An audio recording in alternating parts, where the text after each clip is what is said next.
আজকেও একেবারে হাত জোর করে রাস্তার দুপাশে ফলতাবাসী,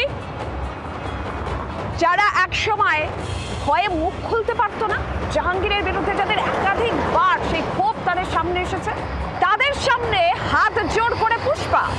গতকালকেও একই ছবি আমরা দেখেছি, আজকেও পুলিশের এই বারমুডা মডেল ফলতার রাস্তায় আজকেও এইভাবে যেমনটা দেখছেন, পুষ্পা হাত জোর করে ফলতাবাসীর কাছে।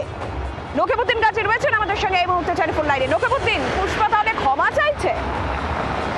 দেখো, ভোট প্রচারে যেমন মানুষের কাছে হাত জোড়ো করে ভোট চাইতে বেরোয়, ঠিক তেমনই দেখা যাচ্ছে এই ক্ষমার প্রার্থী হয়ে যিনি হাত জোড়ো করে সাধারণ মানুষের কাছে ক্ষমা চাইছে।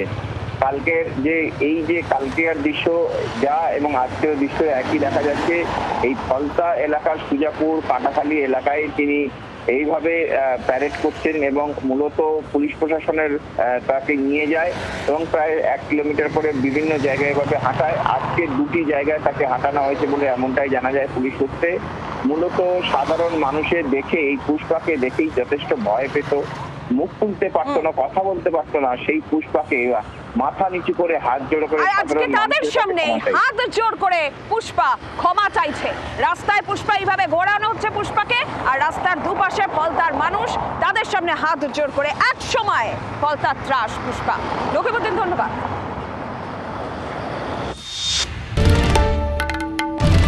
বাংলার আওয়াজ, বাঙালির আবেগ, জি 24 ঘন্টা।